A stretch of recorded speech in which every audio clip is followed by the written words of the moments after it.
Assalamu alaikum, welcome to class biology. Today we will study the chapter 3 of second year biology, sports and movement.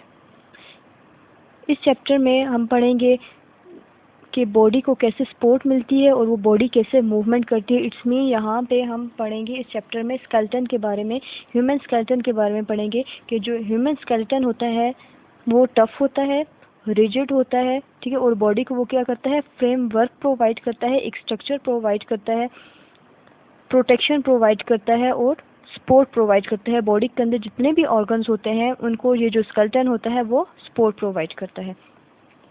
अब जो human skeleton होता है वो bones और cartilage से मिलकर बनता है। अब बोन्स भी वेरियस टाइप की होती हैं और जो कार्टिलेज होती हैं वो भी वेरियस टाइप की होती हैं। डिफरेंट टाइप्स की बोन्स होती हैं, कार्टिलेज होती हैं, जो इसी लेक्चर में हम पढ़ेंगे कि जो ह्यूमन स्केलेटन होता है वो बोन्स और कार्टिलेज से मिलकर बनता है। और ये जो बोन्स और कार्टिलेज होते हैं ये सपोर्टिंग कनेक्टिव टिश्यू है। सपोर्टिव कनेक्टिव टिश्यू इसलिए कहा जाता है क्योंकि ये बोन्स और कार्टिलेज बॉडी को सपोर्ट प्रोवाइड करती है, मूवमेंट में हेल्प आउट करती है, ठीक है, लोकोमोशन में हेल्प आउट करती है। अब ये जो स्केलेटन होता है इट्स मीन बोन्स और जो कार्टिलेज होते हैं वो बॉडी को सपोर्ट प्रोवाइड करती है और बॉडी को एक ऐसी सरफेस देती है जहाँ पे ये जो मसल्स होते हैं वो जाके अटैच हो सकें और बॉडी के जितने वाइटल ऑर्गन्स होते हैं, मीन जो सॉफ्ट ऑर्गन्स होते हैं, ब्रेन होता है, हार्ट होता है, आइज़ होती हैं, उनको प्रोटेक्शन प्रोवाइड करती है क्योंकि ये जो स्केलेटन होता है वो हार्ड इन स्ट्रक्चर होता है।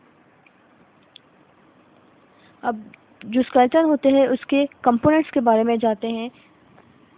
स्केलेटन के बेसिकली 2 कंपोनेंट्स होते हैं, एक कार्टिलेज और दूसरा बोन्स।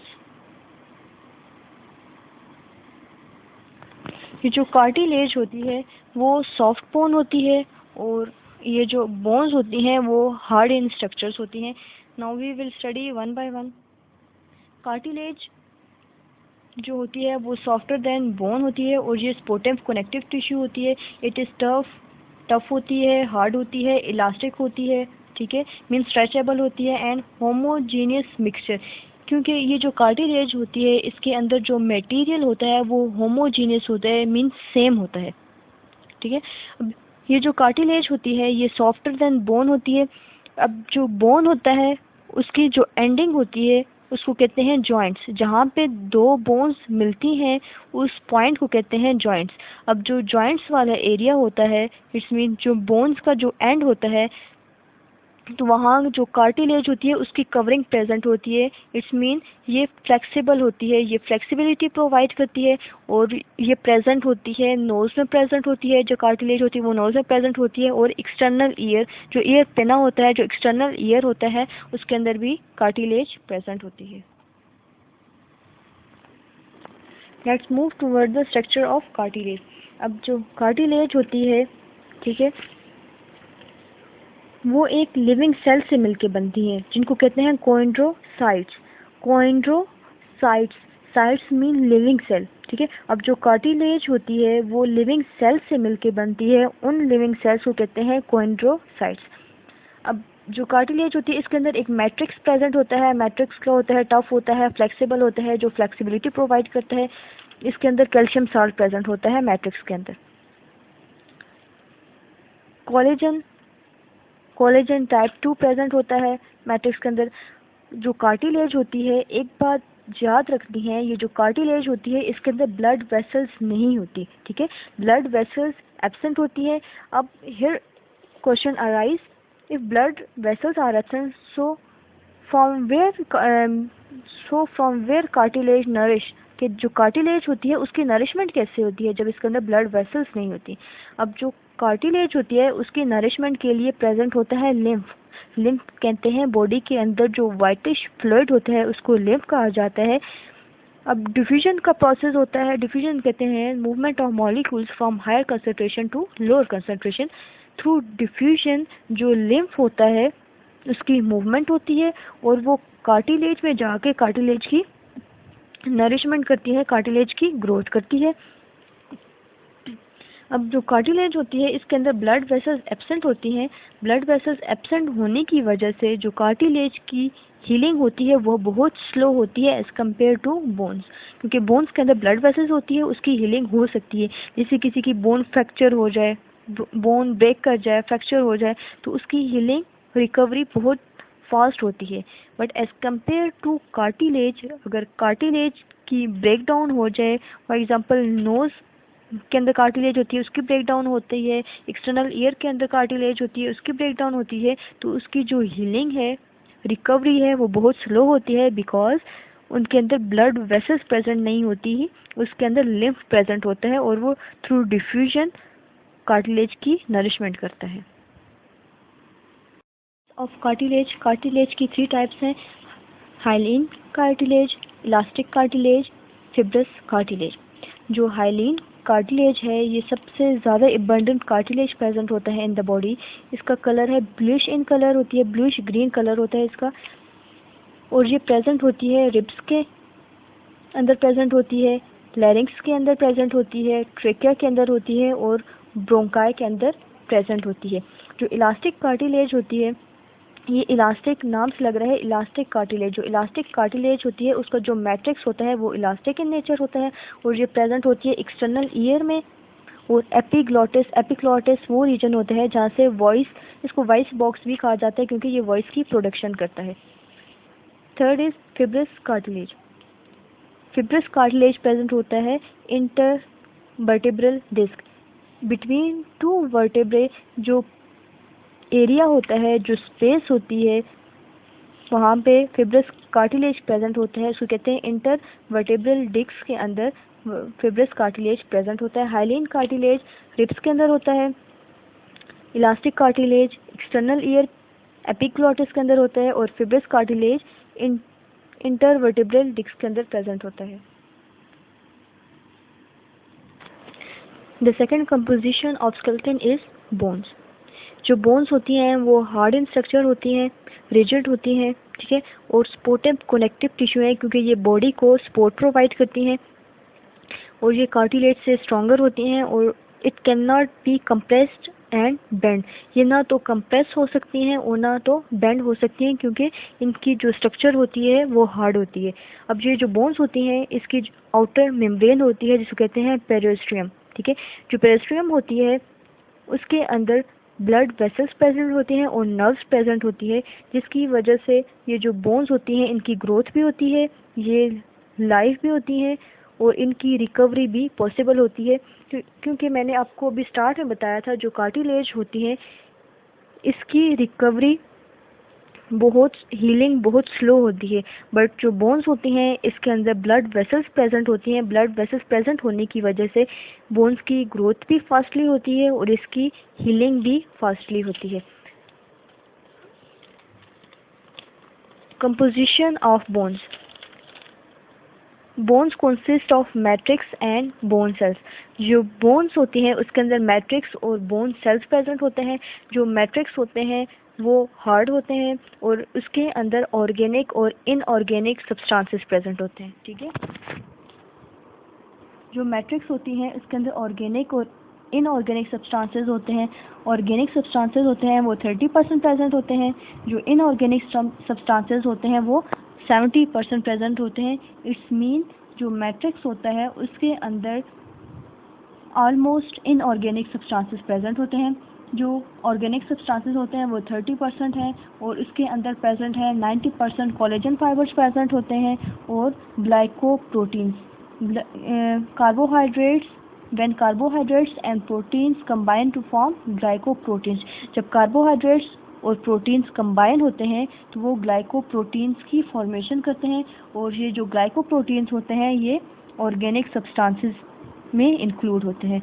इनऑर्गेनिक सब्सटेंसेस जो मैट्रिक्स के अंदर 70% प्रेजेंट है उसमें आते हैं कैल्शियम फॉस्फेट आता है, sodium, magnesium, potassium, chloride, fluoride, bicarbonates and citrate ions present होते हैं।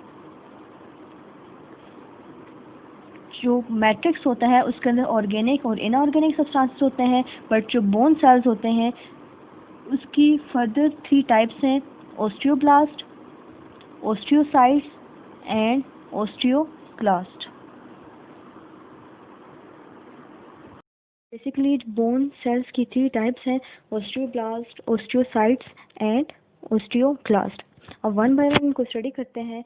जो ओस्टियोब्लास्ट होते हैं, ठीक है, इनको बोन फॉर्मिंग सेल्स भी कहा जाता है। जो ओस्टियोब्लास्ट होते हैं वो मोनोन्यूक्लिएटेड सेल्स होते हैं। Mono means one and nucleated mean nucleus.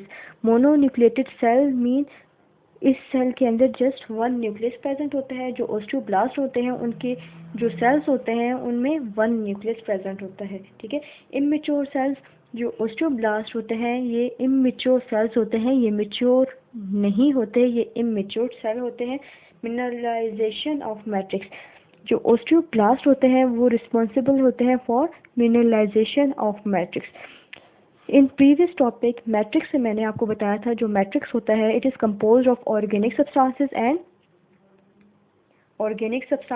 Inorganic substances. और इन ऑर्गेनिक सब्सटेंसेस में मैंने बताया था कि कैल्शियम फॉस्फेट प्रेजेंट होता है, सोडियम होता है, मैग्नीशियम होता है, ठीक है। इसी तरह जो ओस्टियोब्लास्ट होते हैं वो कैल्शियम और फॉस्फेट की फॉर्मेशन में हेल्प आउट करते हैं, ठीक है। ये बोन्स के अंदर कैल्शियम एंड फॉस्फेट की फॉर्मेशन में हेल्प आउट करते हैं, इसलिए इसको कहा जाता है mineralization of matrix. Nucleus is spherical and large. जो ओस्टियोब्लास्ट सेल होते हैं, जाहिर बात है जो सेल्स होते हैं सेल्स के अंदर न्यूक्लियस प्रेजेंट होता है। जो ओस्टियोब्लास्ट होते हैं इनका जो न्यूक्लियस होता है वो स्फेरिकल होता है और वो लार्ज होता है। अब ये जो ओस्टियोब्लास्ट होते हैं ये इमेच्योर सेल्स होते हैं।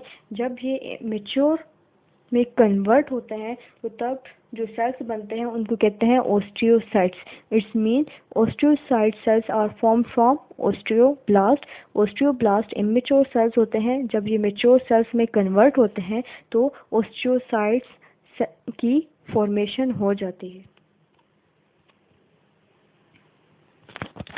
ओस्टियोसाइट्स, साइट्स वर्ब यूज होता है सेल्स के लिए। अब जो ओस्टियोसाइट्स होते हैं, जो बोन्स के जो सेल्स होते हैं, जो ओस्टियोसाइट्स होते हैं ये most abundant type of bones, ठीक है, ये मोस्ट एबंडेंट प्रेजेंट होते हैं। अबाउट 95% ओस्टियोसाइट्स बॉडी के अंदर प्रेजेंट होते हैं। जो ओस्टियोसाइट्स होते हैं ये लाइफ लीडिंग सेल्स होते हैं। इन सेल्स की जो ओस्टियोसाइट्स होते हैं इन सेल्स की जो लाइफ होती है as compare to osteoblast and osteoclast, इनकी जो लाइफ होती है वो ज़्यादा होती है। Mononucleated, these cells are also mononucleated। Mono means one and nucleated mean nucleus. जो ओस्टियोसाइट्स होते हैं इनके अंदर just one single nucleus present होता है। स्टार्ट शेप, जो ओस्टियोसाइट्स होते हैं उनकी जो शेप होती है वो स्टार्ट शेप होती है और इसी जो स्टार्ट शेप स्ट्रक्चर से एक्सटेंशंस अराइज हुई होती हैं। यही एक्सटेंशंस कुछ ओस्टियोब्लास्ट के साथ कनेक्ट होती हैं, कुछ ओस्टियोसाइट्स के साथ कनेक्ट होती हैं और थ्रू इन एक्सटेंशंस के थ्रू ये जो सेल्स होते हैं ओस्टियोब्लास्ट एंड ओस्टियोसाइट्स एक दूसरे के साथ कम्युनिकेशन करते हैं। अब ये जो ओस्टियोसाइट्स होते हैं ये मैच्योर बोन सेल्स होते हैं। ओस्टियोब्लास्ट इमेच्योर सेल्स थे, जो ओस्टियोसाइट्स होते हैं वो मैच्योर सेल्स होते हैं। ये हेल्प करते हैं स्पोर्ट में, प्रोटेक्शन, ये बॉडी को प्रोटेक्शन प्रोवाइड करती हैं, सपोर्ट प्रोवाइड करती हैं। जो एनिमल्स ह्यूमंस लोकोमोशन करते हैं from one place to another place, ये लोकोमोशन में हेल्प आउट करते हैं और ये बॉडी के अंदर जो मैकेनिकल स्ट्रेस होता है उसको भी डिटेक्ट करने में हेल्प आउट करते हैं। The third bone cells are called osteoclast. Osteoclasts are large multi-nucleated cells. Multi means many, nucleated mean nucleus, means they are many nucleated cells. इसके अंदर बहुत से न्यूक्लियस प्रेजेंट होते हैं, अप्रॉक्सीमेटली 5 न्यूक्लियस पर सेल। हर एक सेल में approximately 5 nucleus present होते हैं। बोन रिसॉर्प्शन, बोन रिसॉर्प्शन ऐसा प्रोसेस है जिसमें ओस्टियोसाइट सेल्स जब वो डाई हो जाते हैं, जब उनकी डेथ हो जाती है तो ओस्टियोक्लास्ट सेल्स उनको ईट करते हैं, ठीक है। It's mean osteoclast eat dead bone cells of osteocytes. This process is known as bone resorption. Bone resorption ऐसा प्रोसेस है जिसमें ओस्टियोसाइट सेल्स जब डाई हो जाते हैं, जब उनकी डेथ हो जाती है, तो तब ओस्टियोक्लास्ट सेल्स उनको ईट करते हैं, ठीक है।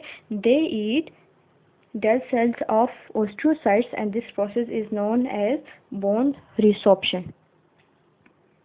अब ये जो ओस्टियोक्लास्ट सेल्स होते हैं ये फेगोसाइटोसिस प्रोसेस करते हैं, जिस तरह हमारी बॉडी में मैक्रोफेजेस होते हैं, ठीक है। मैक्रोफेज मीन्स जो वाइट ब्लड सेल्स होते हैं, जिस तरह वाइट ब्लड सेल्स का फंक्शन है फेगोसाइटोसिस का कि वो जितने भी बॉडी के अंदर जो डेड सेल्स होते हैं उनकी ईटिंग करते हैं, ठीक है। इस प्रोसेस को फेगोसाइटोसिस कहते हैं।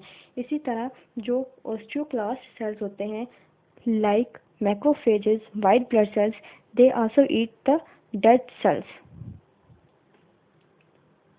रीएब्जॉर्ब बोन्स, जो ओस्टियोब्लास्ट सेल्स होते हैं उनका फंक्शन होता है फॉर्मेशन ऑफ बोन, वो बोन्स की फॉर्मेशन करते हैं, और ओस्टियोक्लास्ट सेल्स रीएब्जॉर्ब बोन, उसी बोन को दोबारा से क्या करते हैं, रीएब्जॉर्ब करते हैं। आज हमने पढ़ा है, थर्ड चैप्टर स्टार्ट किया था एंड स्केलेटन के बारे में पढ़ा है। जो स्केलेटन होता है वो बॉडी की प्रोटेक्शन करता है, सपोर्ट प्रोवाइड करता है, फ्रेमवर्क होता है। इसके कंपोनेंट्स पढ़े थे, कार्टिलेज पढ़ी थी, बोन पढ़े थे। जो कार्टिलेज होती है वो सॉफ्ट होती है, जो बोन्स होती हैं वो हार्ड होती है। नेक्स्ट कार्टिलेज की स्ट्रक्चर के बारे में पढ़ा था। इसके अंदर कॉन्ड्रोसाइट सेल्स होते हैं जो लिविंग सेल्स होते हैं कार्टिलेज के। इसके अंदर पढ़ा है जो कार्टिलेज होती है उसके अंदर ब्लड वेसल्स नहीं होती, एब्सेंट्स होती हैं, ठीक है। कार्टिलेज की टाइप्स पढ़ी थी, 3 टाइप्स हैं, hyaline cartilage, elastic and fibrous. Hyaline पढ़ा था कि हाइलिन जो कार्टिलेज होती है वो रिब्स में प्रेजेंट होती है, लाइनिंग्स में, ये एक्सटर्नल ईयर पेना में, और ये इंटरनल वर्टिब्रल डिस्क में। नेक्स्ट पढ़ा था कंपोनेंट्स ऑफ बोन्स के बारे में पढ़ा था कि बोन्स जो होती हैं वो कनेक्टिव टिश्यूज़ होती हैं, हार्ड होती हैं, ये कंप्रेस नहीं हो सकती, बेंड नहीं हो सकती क्योंकि ये हार्ड होती हैं। नेक्स्ट इसके कंपोनेंट्स पढ़े थे मैट्रिक्स एंड बोन सेल्स। जो मैट्रिक्स होता है फर्दर इसके अंदर इनऑर्गेनिक और ऑर्गेनिक सब्सटेंसेस प्रेजेंट होते हैं। जो मोस्टली होते हैं वो इनऑर्गेनिक प्रेजेंट होते हैं like calcium phosphate, sodium, potassium, chloride, fluoride, fluoride, bicarbonates present होते हैं। नेक्स्ट बोन सेल्स पढ़े थे, इसकी फर्दर 3 टाइप्स हैं, ओस्टियोब्लास्ट, ओस्टियोसाइट्स एंड ओस्टियोक्लास्ट।